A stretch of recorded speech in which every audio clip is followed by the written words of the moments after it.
When I was young I had a twist for punching babies with me fist. And then I thought I would enlist and join the British Army. Oh, they're looking for monkeys in the zoo. And if I had a place like you, I'd join the British Army. Hölgyeim és uraim, üdvözlök mindenkit, mind már az kiderült nektek. Bizony, az IRA-ról lesz szó. Egészen az IRA kezdetétől, egészen az IRA végéig, napjainkig fog kitekinteni ez a videó. Kezdjük is a legalapabb dolognál, minek is a rövidítése az IRA. Irish Republican Army, azaz ír republikánus vagy ír köztársasági hadsereg. Az IRA a saját ideológiáját mindig is úgy fogalmazza meg, hogy Irish Republicanism, azaz ír köztársaság pártiság, lényegében úgymond magyarra lefordítva. Legalapabb gondolatai között ugyebár elsősorban az ír egység, az ír sziget egységessége szerepel, szabadságpártiság, nacionalista gondolkodás és szocialista gondolkodás jellemzi őket. Leginkább az IRA önmagát baloldali nacionalistának szokta mondani, de ők az ideológiájukat is úgy szokták megfogalmazni, hogy ír köztársaságpártiasság.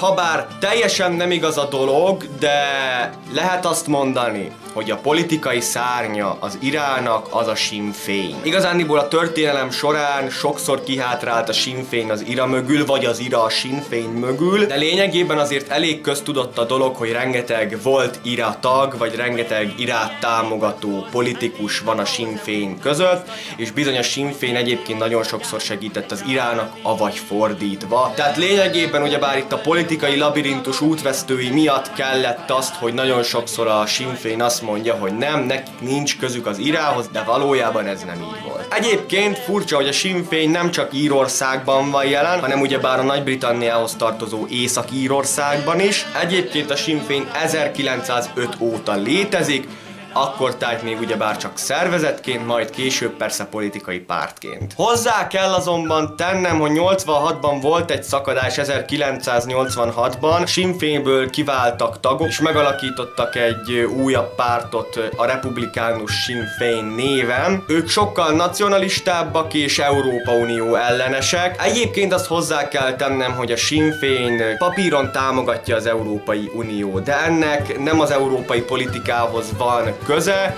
hanem sokkal inkább ahhoz, hogy ameddig Észak-Írország mondjuk uniópárti, és mondjuk Nagy-Britannia, ugye Anglia unió ellenes, addig sokkal több esély van mondjuk például politikailag egyesíteni Írországot. Na de amondó vagyok, hogy kezdjük is el történelmileg áttekinteni az IRA-t. Ugye amióta Írországnak létezik történelme, szinte másból nem állt, csak abból, hogy harcoltak az angol elnyomás ellen. Rengeteg nagyobb felkelés tört ki, szinte minden 50 évben volt egy nagyon nagy felkelés, de mindig elbuktak. 1916-ban kitört a húsvéti felkelés, ami szintén elbukott. A vezetőket kivégezték. Azonban ez a 16-os húsvéti felkelés megindított egy olyan nagy valami hullámot, ami később ugyebár Írország függetlenségéhez vezetett. 1919. január 21-én kikiáltják az ír függetlenséget. Ez persze nyilvánvalóan a briteknek nem tetszett, és megindult a függetlenségi háború.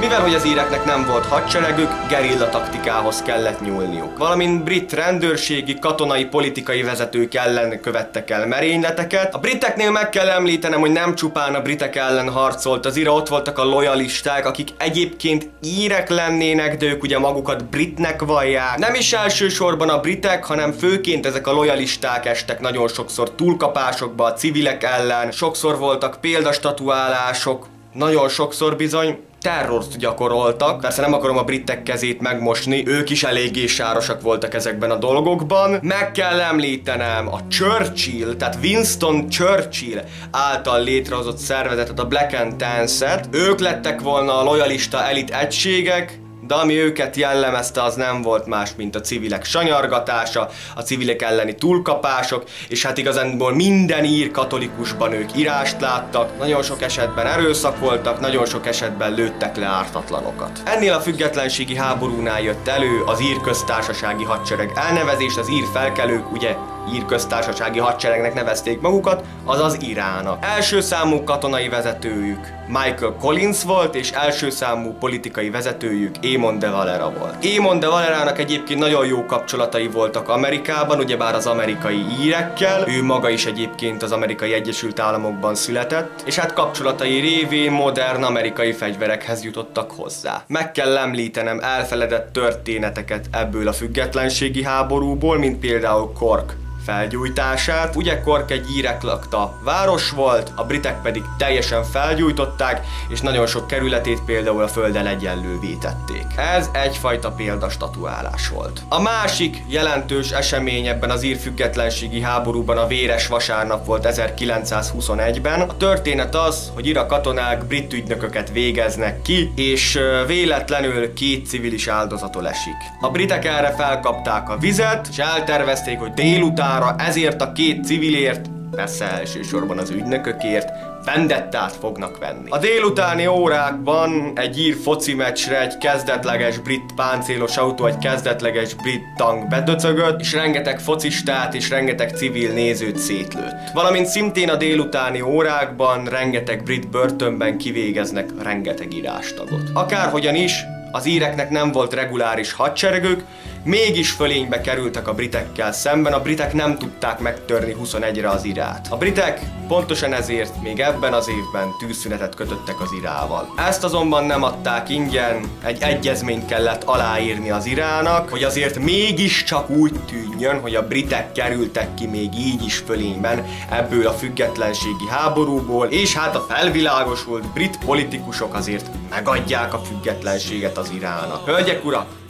Szimpla egyszerű tény, a britek nem bírtak az Irával. Az egyezmény pontosan ahhoz vezetett, amire a britek számítottak, írás kettészakadás, kitört az ír polgárháború. No, de miért is tört ki? Írországot 2 részre osztották, ugye a ma is Észak-Írországnak nevezett Britanniához tartozó területre, valamint ugyebár Dél-Írországra, ugye a ma ismert Írországra. Valamint egyébként az ír köztársaság nem lett elérve, csupán ír szabad államként létezhetett tovább Írország, ami annyit jelentett, hogy noha belpolitikailag független, de az uralkodó a brit uralkodó, és külpolitikailag mindent engedélyeznie kell Nagy-Britanniának nekik. De Valera, ugyebár az Irának a politikai képviselője úgy döntött, hogy nem ő fogja képviselni az Irát ezen az egyezményen, hanem elküldi Collinst. Collins, mivel nem tudott értekezni senki mással, saját belátása szerint döntött.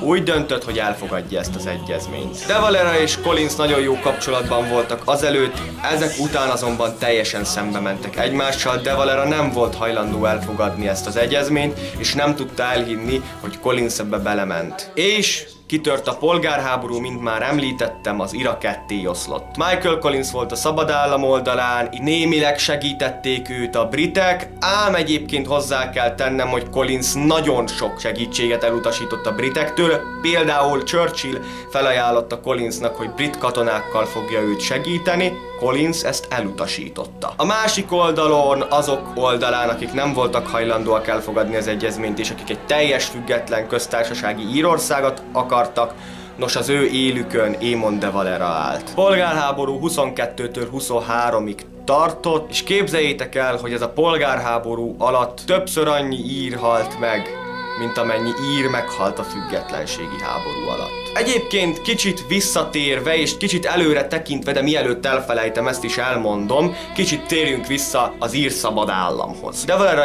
később, ha jól tudom, még többször is meg lett választva Írország fejének. 1937-ben de Valerának sikerült elérni, hogy külpolitikailag is sokkal inkább függetlenek legyenek a britektől. Hogy hogyan érte el ezt? Kereskedelmi háborúval. Bolykottált minden brit árut, minden brit kereskedelmi egyezményt felmondott. Ugyan válságba került Írország, nagyon mély válságba zuhant, de sikerült legyőzni a válságot, és sikerült az íreknek rádöbbenni arra, hogy nézzétek, nem is függünk a britektől. Meg tudjuk magunknak termelni azt, amit meg kell termelnünk. Ugyan nem de Valera, de egy másik ír elnök 1949-ben éri már el azt, hogy Írország teljes mértékben független legyen Nagy-Britanniától, kilépett a brit nemzetközösségből is, ugyebár a brit uralkodó is eltűnt a színről, tehát mint mondom, 100%-osan független 1949-ben lett Írország Nagy-Britanniától. Vissza az ír polgárháborúra. Testvérháború volt, egymást lőtték azok a harcosok, akik azelőtt még egy oldalon harcoltak a britek ellen. Történt egy nagyon monumentikus mozzanat, Michael Collins-t egyezményellenesek megölték. Talán ezek után jött rá mindkét oldal, hogy aki az ellenségük ebbe a polgárháborúban, az nem is igazán az ellenségük. Collins halála után nem sokára vége is lett a polgárháborúnak, és ezek után már azokat nevezzük Iránnak, akik ugyebár az egyezmény ellen voltak, tehát akik egységes Írországot akartak, nos ők már a britek ellen fókuszáltak.